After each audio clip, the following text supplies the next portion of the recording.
नमस्कार। Herpes zoster skin का एक इम्पॉर्टेंट वायरस का इन्फेक्शन है। काफ़ी लोगों को होता है, काफ़ी कॉमन है। कई पेशेंट्स, खासकर उम्र-दराज़ पेशेंट जिनकी इम्यूनिटी वैसे भी थोड़ी कॉम्प्रोमाइज़ होती है, वो इस इन्फेक्शन को लेके आते हैं। सीवियर उनको पेन होता है, बहुत ज़्यादा दर्द होता है, अल्सर्स या ब्लिस्टर्स हो जाते हैं शरीर में, जिसमें उनको कई बार इरिटेशन भी बहुत होता है, खुजली भी बहुत होती है, परेशानी भी बहुत होती है। आज बेसिकली डिस्कस करेंगे कि ये होता क्या है, किसको होता है और क्या कर सकते हैं इसमें मैनेजमेंट करने के हिसाब से। एक बेसिक ओवरव्यू करेंगे हर्पीस ज़ोस्टर इन्फेक्शन पर। टॉपिक पर जाने से पहले जो लोग हमारे चैनल पर नए हैं उन्हें रिक्वेस्ट करूंगा कि चैनल को सब्सक्राइब करें, वीडियोस को लाइक और शेयर करें। हर्पीस ज़ोस्टर वायरस यानी कि वैरिसेला ज़ोस्टर वायरस की वजह से होता है। इसको शिंगेल्स भी बोलते हैं। ज़्यादातर बचपन में जैसा चिकन पॉक्स वायरस होता है, ये उसी ग्रुप का वायरस है। ये वायरस जो है शरीर के नर्व्स को डैमेज करता है, नर्व के सेल्स में रहता है और नर्व सेल्स जहाँ पे डिस्ट्रीब्यूट होते हैं, नर्व मतलब बेसिकली जो ब्रेन से कंट्रोल करने वाले जो तंत्रियाँ जो ब्रेन से पूरे शरीर को कंट्रोल करने के लिए जाती है, उनमें ये रहता है और उन्हीं को डैमेज करता है। ज़्यादातर इसका कारण वायरस का इन्फेक्शन है, जो कि उम्र-दराज पेशेंट में देखने को मिलता है। किसी की बॉडी की इम्यूनिटी अगर कम हो उसमें देखने को मिल सकता है, चाहे किसी भी बीमारी की वजह से या इन्फेक्शन की वजह से, हार्ट फेलियर की वजह से इम्यूनिटी कॉम्प्रोमाइज़ हो तो देखने को मिलता है। बहुत ज़्यादा फिजिकल या इमोशनल प्रोलॉन्ग स्ट्रेस अगर किसी की बॉडी में है तो हो सकता है। फिजिकल स्ट्रेस से एक्सरसाइज से मतलब नहीं है, पर अगर बहुत ज़्यादा कोई अनकस्टम्ड काम कर रहा है या बहुत ज़्यादा स्ट्रेस है, साइकोलॉजिकल स्ट्रेस है, तो वैसे लोग को हो सकता है। कुछ बीमारियां जैसे कि ऑटो इम्यून डिसऑर्डर्स या जो इम्यूनिटी को अफेक्ट करती है, खासकर डायबिटीज़ वगैरह के पेशेंट में देखने को ज़्यादा मिलता है, क्योंकि इसमें इम्यूनिटी कॉम्प्रोमाइज़ हो जाती है, इम्यूनिटी कम हो जाती है, तो वैसे लोग को इन्फेक्शन ज़्यादा देखने को मिलता है। सिम्टम्स में जहाँ पे ये ब्लिस्टर्स बन जाते हैं वहाँ पे सीवियर पेन होता है। कई बार वो पेन कई दिनों तक चलता है। इसको पोस्ट हर्पेटिक न्यूरल्जिया बोलते हैं।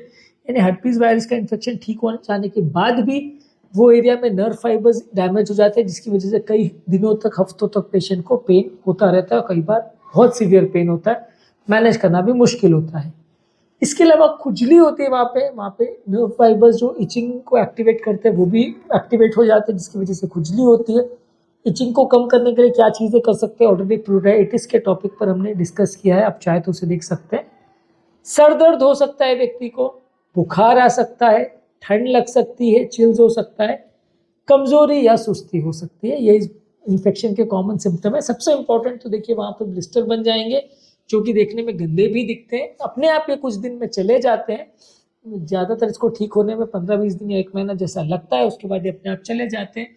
थोड़ा बहुत दाग रह जाता है, लेकिन ज़्यादातर में वो दाग भी चला जाता है।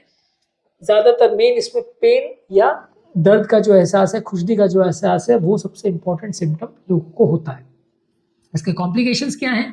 पोस्ट हर्पेटिक न्यूरल्जिया का हमने डिस्कस किया कि उससे उस टाइम तो पेन होगा, लेकिन कई हफ्तों महीने तक भी नर्व डैमेज हो जाने की वजह से लंबे समय तक आपको पेन होता रहेगा। कई बार उन ब्लिस्टर्स या जो घाव हो जाते हैं उसमें खुजाने की वजह से अल्सर हो जाते हैं, उसमें कीटाणु आके बस जाते हैं। वो कीटाणु आपको इन्फेक्शन, जो बैक्टीरियल इन्फेक्शन जिसको बोलते हैं, वो कर देते हैं, जिसकी वजह से वहाँ पे कंडीशन और बिगड़ जाती है। ये कीटाणु शरीर में भी फैल जाते हैं, बॉडी सेप्सिस में भी जा सकती है, तो ये कीटाणु भी नुकसान करते हैं। इसके अलावा कभी कभार ये आंखों के नर्व्स को भी इफेक्ट करता है, जिसमें लोगों को विजन प्रॉब्लम्स भी हो सकती है, जो कि ज़्यादा सीरियस कंडीशन है अगर ये आंखों में स्प्रेड कर जाता है तो। इसके अलावा ये वायरस जो नर्व्स को इफेक्ट करता है, कभी कभार वहाँ से स्पाइन में या ब्रेन में जा सकता है, जिससे ब्रेन को परमानेंटली कुछ नुकसान हो सकता है, परमानेंट डैमेज कर सकता है, ब्रेन में घर कर सकता है, जिसको न्यूरोलॉजिकल कॉम्प्लिकेशन बोलते हैं। यानी ब्रेन रिलेटेड जो तंत्रिका है उसमें इन्फ्लेमेशन हो सकता है, सूजन हो सकती है, ब्रेन में इंसेफेलाइटिस हो सकता है, स्पाइनल कॉर्ड को डैमेज हो सकता है, जिसको माइलाइटिस बोलते हैं। ये कॉमन है इस इन्फेक्शन के साथ। ट्रीटमेंट पर बात करेंगे। ट्रीटमेंट में आपको एंटीवायरस दवाइयाँ, खासकर एसाइक्लोविर करके दवाई आती है, इसके टैबलेट्स भी आते हैं, ऑइंटमेंट्स भी आते हैं, इसको आप ले सकते हैं। इसको आपको कुछ हफ्तों तक लेना पड़ता है, 2-3 हफ्ते तक का कोर्स नॉर्मली रहता है। जब रैश आता है उसके 72 घंटे के अंदर इसको चालू कर दिया जाए तो इससे ज़्यादा फायदा होता है। ज़्यादा लेट देने पर या जब रैश निकल जाता है या कम होने लगता है, उस टाइम पर अगर आप देंगे तो ज़्यादा फायदा नहीं होता है। इसके अलावा आपको दर्द कम करने की दवा देनी पड़ती है, ज़्यादातर वहाँ पे आप पेन किलर्स ले सकते हो, पेन कम करने के लिए क्रीम्स वगैरह यूज़ कर सकते हो। पेन लेकिन न्यूरोपैथिक होता है, तो न्यूरोपैथिक पेन को कम करने के लिए प्रीगैबलिन, डोलॉक्सेटिन, न्यूरल विटामिन ये ज़्यादातर काम करते हैं। कुछ एंटी एपिलेप्टिक मेडिसिन या स्ट्रॉन्ग न्यूरोपैथिक पेन के लिए जो मेडिसिन यूज़ होती है वो भी इसमें यूज़ किया जा सकता है, उससे भी पेन को कम कर सकते हैं। अगर आंखों में हो गया है तो आंखों के इन्फेक्शन से बचने के लिए आई ड्रॉप्स का प्रयोग कर सकते हैं। स्किन को मॉइस्चराइज करने के लिए कैलामाइन लोशन वगैरह का यूज कर सकते हैं। वहां पे खुजली नहीं हो इसलिए स्किन को ड्राई रखना चाहिए, और उसमें रैशेज अगर हो गए तो उसमें खुजली ना करे, उसके लिए कोशिश करिए। रैशेज में खुजली ना हो इसके लिए आप एंटी प्रोराइटिक मेडिसिन या खुजली को कम करने के लिए एंटी हिस्टामिक मेडिसिन वगैरह ले सकते हैं, थोड़ा स्टेरॉइड्स भी ले सकते हैं। खुजली अगर बहुत ज़्यादा हो रही है तो खुजाना जहाँ तक पॉसिबल हो कोशिश करिए कि ना करें, नहीं तो इससे प्रॉब्लम्स होने का चांस ज़्यादा रह जाएगा।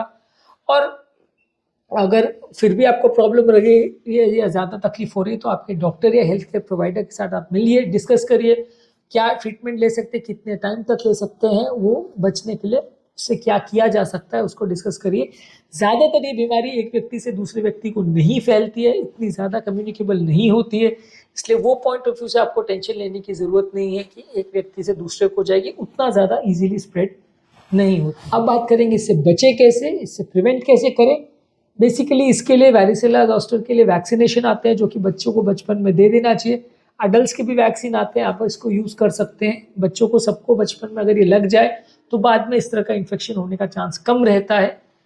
नहीं हुआ है तो अडल्ट में वैक्सीनेशन कर सकते हैं, तो इससे थोड़ा पेन वगैरह का चांस या प्रॉब्लम्स होने का चांस कम हो जाएगा।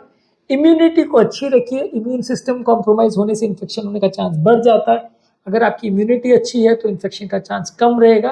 हेल्दी रहिए, ताज़ा फल सब्जी वगैरह ज़्यादा लीजिए, इम्यून बूस्टिंग चीज़ें ज़्यादा लीजिए।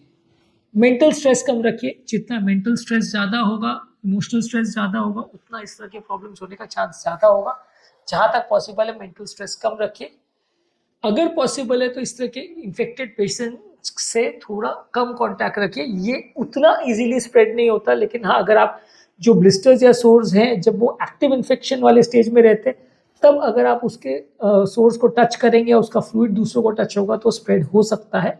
ऐसा स्प्रेड नहीं होता जैसे कोविड होता है कि एक व्यक्ति से पूरे शहर को हो गया, वैसा स्प्रेड नहीं होता, लेकिन आप उस सोर्स को प्रॉपरली दूसरा आदमी टच करेगा और उसके स्किन में भी कोई डैमेज होगा तो होने का चांस हो सकता है। तो उससे ज़्यादा कांटेक्ट करने का अवॉइड करिए। और उसके जो सोप्स को वो यूज़ कर रहा है या जो टावल को वो यूज़ कर रहा है, जो कपड़े वो यूज़ कर रहा है, उससे थोड़ा अवॉइड करिए, नहीं तो उसके माध्यम से भी वो वायरस ट्रांसमिट हो सकता है। अगर आप उसके घाव को या उसके रिश्ते में जो डिस्चार्ज है उसको कांटेक्ट में अगर आते हैं तो स्प्रेड हो सकता है, हालांकि इतना ज़्यादा स्प्रेड नहीं होता। प्रॉपर हाइजीन का ध्यान रखिए, साफ सफाई और क्लीननेस का ध्यान रखिए। उस एरिया को बहुत ज़्यादा स्क्रैचिंग मत करिए, नहीं तो खुजली करने के दोबारा आपके फिंगर्स में जो वायरस आएगा वो दूसरों को ट्रांसमिट हो सकता है।